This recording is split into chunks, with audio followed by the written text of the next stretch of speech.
Welcome, welcome, welcome. It's another week of Fed Friday, and I'm Joe Gleason. And with me is my brother and business partner, Thom Gleason. How are you? You're on the other side, by the way. Yeah, mine. It looks like it's over there. Yeah, there you go. All right. Technology, folks, right? How you doing, man? I'm doing great. I've been talking to a lot of clients in the last few weeks. And when it comes to retirement, they're forgetting about one of the key. They've got somebody else that's going to be sharing their retirement with them that they are kind of consistently forgetting about. So I thought it'd be a good time to bring it up and kind of clear up some of the confusion. Their silent partner. Their silent partner. Yeah, it's good old Uncle IRS, right? Good old Uncle IRS. Yeah. The whole idea of like Roth conversions and when to be taxed and all that sort of thing, right? Yeah, I've been getting a lot of conversations as well. Folks just really want to understand, is a Roth conversion something that they should explore? Is it a good idea? And you brought up a good point sort of when we were prepping for the episode here. It's easy sometimes to forget this, that not everyone maybe understands that a Roth conversion is not an investment. It's not like a place to invest. It's a tax decision, not an investment decision, right? Yeah. So maybe explain that a little bit, like traditional versus Roth, right? Yeah, that's what I was going to say. Actually, I was like, there's two different choices you have. You've got traditional or Roth. And the way traditional works is you're saying, all right, we're going to put money in before it goes on your paycheck. It's going straight into the investment, in this case, the TSP, right? So it's pre-tax. It doesn't go get taxed and give you the net paycheck. So that's not been taxed yet.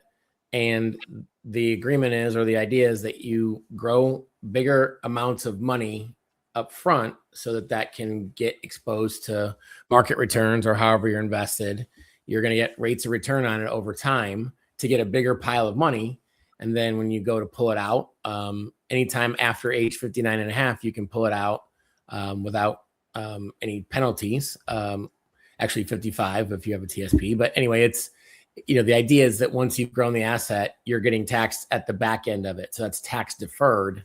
Whereas with Roth, you're saying, all right, I'll take the tax hit up front today. And then whatever that's left. So if you had $100, it got taxed, $25 was taken out. You take that $75, put it into an investment, and that $75 can grow to whatever. But when you take that growth, let's say it's $100,000 or whatever, 30 years later, there's no taxes on it. So it's attractive to have a blend. And when I talk to clients about it, I usually say salt and pepper, just because it's easy to remember.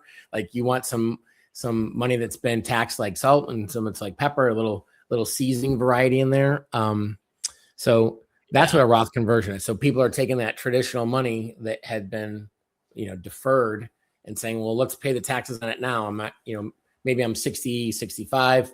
I'm going to retire at 70, whatever. And I got some time. It just depends where you're paying taxes now. You recognize that that asset's gotten big and you want to not pay. Yeah. And that's the key distinction, right? Is like, well, why would anyone do that? Like, there's a whole discussion to be had about whether you should be putting money into traditional and getting that tax advantage up front.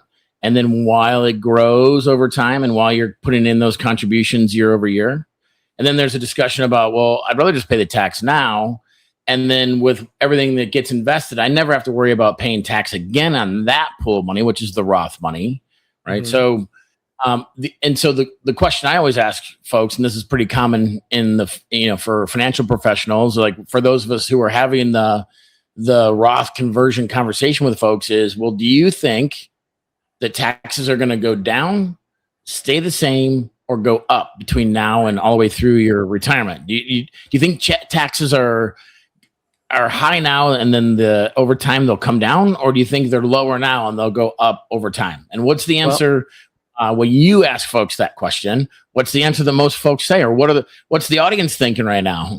Right. Yeah, most folks say that. Hey, historical background to that too, and the historical background is that, in a very general sense, I know there's some in the tax code, there could be some nuance here, but generally speaking, from 1998 to now, we are paying about 30% more in federal tax. So more. we're paying, I'm sorry, in 1998, they were paying 30% more. So taxes are really on sale right now, if you want to call it that. Taxes have come down. Yeah. I just want to make sure I understood what you're saying, but like You're right, clarify that backwards. But taxes are at a historically speaking, taxes are basically on sale right now. They're lower now than they have been historically.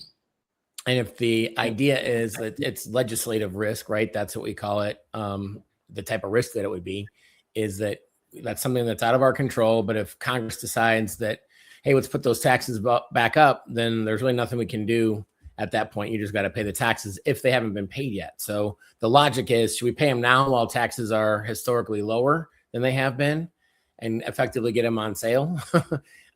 Yeah, it's kind of like if you could go buy a car for $10,000, or in 2 years the exact same car for $20,000. Which one are you going to do? Well, no, I'd rather just buy the car now, right? It's on sale for sure, yeah. And it just comes down to math. I mean, we have ways to, just show different scenarios that would give you an idea of like if this, then that, and just using simple arithmetic to say this is how much it could save you over time.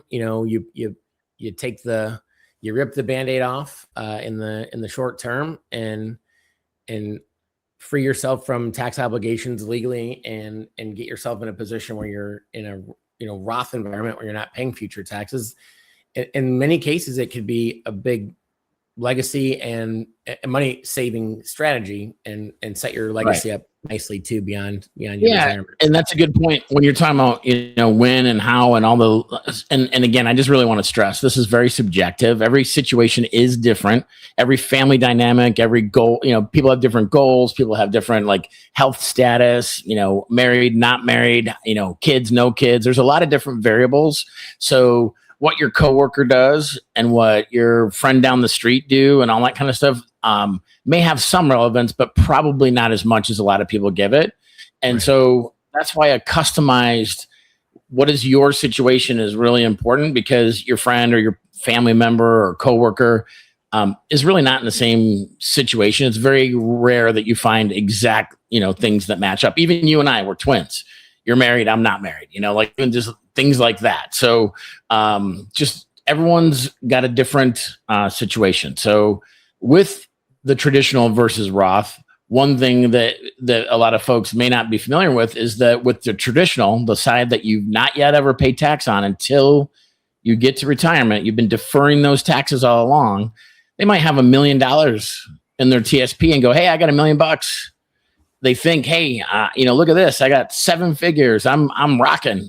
You really don't, because by the time you get the taxes taken out on those distributions, whether it's in smaller chunks or a little bit medium-sized chunks, the silent partner, Uncle IRS, is going to get their percentage. And if taxes if you have $1 million and you wanted to take it all out at once, how much do you get to keep? Right? Yeah, the net of that is going to be 600,000. I mean, what's the end up? Because there's a lot of other variables with that too. You also with Roth don't have to do the required minimum distribution, which if you have never paid tax on it in the traditional, at some point, and there's some different breakpoints for age, so it depends on your age. There will be a required amount that they make you take out. So let's say you don't even want to take money out of your traditional TSP or 401k or IRA. The IRS says, oh, too bad, you've never paid taxes, so we're going to make you take it out. Right. So the Roth folks don't have to do that. So if your income's already good with your pension and your Social Security and maybe a spousal, incomes and so forth, or business, or whatever your situation is, you can take money out, right? Because it's required. Let's say you have to. You take the required amount out. Well, let's say it's $10,000, and you're like, well, where do I put it? I don't even need this money, and you put it in an investment that as it gains more, the asset grows, then you're required to pay taxes on that growth again. So you keep getting, there's just no way to unhook yourself. You get the interest or the capital gains or the dividend, whatever those might be creating. So you've paid tax on it coming out of the TSP, the traditional, but in the new investment, even if you put it in a bank account, the interest that you're earning on that is taxable. So this is why. If you're watching this and you have let us know if this information is valuable to you. We can do a training series, 2 or 3, because there's too much to talk about in the 5 minutes or so that we have left on this. But there's some. I do want to pull up. Okay. Yeah. Pull up the thing. I was going to say, let's go with the TSP. there are some unique things that are set up for federal employees versus folks that have Roth in the private sector. So even if you're talking to your cousin that's, works somewhere outside of federal service, even the Roth rules may not be the exact same. So it's probably worth having a couple more videos about this. Anyway, let's bring up the thing that you prepared. Yeah. So let's and sorry for the overlap a little bit here on the logo. And this is a generic version of a report that we can do for folks that really want to roll their sleeves up on should I convert. Go back a page, I think is where we start. Yep. Sorry, I'm off a page. My bad. So why don't you walk us through this, kind of give the scenario, and then we'll talk about what that means. So go ahead. Yeah, this is somebody who's 65 years of age. They have a TSP value of 700,000. So I know this isn't everybody. And that TSP is averaging an increase of 5.25%, which we know that investments don't grow that linearly. And then the fees are a little higher. This is probably more of a private sector type of account, but TSP is going to have a lower fee structure. And then there's assumed tax of 28%, which is probably be starting out pretty high, but we'll just to make the numbers. If taxes go up, you don't know, right? Oh, it's not completely out of the realm of reality, but then we're talking about taking a Roth conversion. So usually you do that in small bites over a period of time. In this case, we're illustrating 5 years. And so let's take a quick look to the punchline page here, Joe. So what this is showing is if we look at the top, you can see where this is of somebody, we're assuming they live to be 90, which with that, I would usually in a real life situation say, let's go 95, because just the likelihood of people living that age is pretty realistic. Folks are living longer. Yep. So you're paying money in the short term. This is showing if you keep the money in the TSP, then you have the RMDs getting pulled out. It'd be about $235,000. One second. Let's just reset this. Okay. So like the gray section over here on the left would be if you've got a traditional TSP and you want to convert that over a period of 5, or this is scenario A, you're leaving it right where it is. You don't convert it. And you say, all right, yep. And so you don't even need the money. Your pension, your Social Security, the rest of your investments or spousal income covers everything. So you've just got this TSP that the IRS says you got to start taking that RMD out. So over the period of your life, you've got $235,000 in taxes that are paid on those required distributions. So it's not like you get to choose, right? And then you got to go put that money somewhere. So you go put it in a brokerage account or a bank account or some kind of like taxable investment. You pay another $68,000 in taxes while you're kind of not really sure what to do with it. But wait, there's more. You pass away. And all of that money still, it doesn't pass on to your heirs tax. It'll pass to a spouse tax free, but not to kids, grandkids, charities, etc. So then you pay another couple $100,000 on what's left, all for a grand total of a little over $513,000 in this example, right? But if you're the strategy of Roth conversion for this individual, right? Like, what do those numbers look like? Let's walk us through that. So it's pretty black and white here, right? Over the next 5 years, you pay the 196 at the tax rate, and you're free. That's where you're done. It's so the 196 is paid. So you're paying it over those. That happens. Those taxes are paid over the 5 years that you're converting. So this person that's 65 takes a distribution for 5 years in a row and gets that money from traditional TSP over to a Roth. And you do pay tax on that as you're making those distributions in those 5 years, right? But after the 5 years, there's no taxes paid on any growth that happens inside of it. So that's the middle of this kind of aqua. And then if you pass away, all that money goes to your kids, grandkids, whoever, seamlessly tax free. So I mean, the numbers speak for themselves at this point. Yeah, that's a $317,000 difference just in this made up example. But say it's half that, say it's a third of that. That's still very meaningful assets that you get to keep inside your family or give to the charity of your choice or a nonprofit, whatever you want it to be.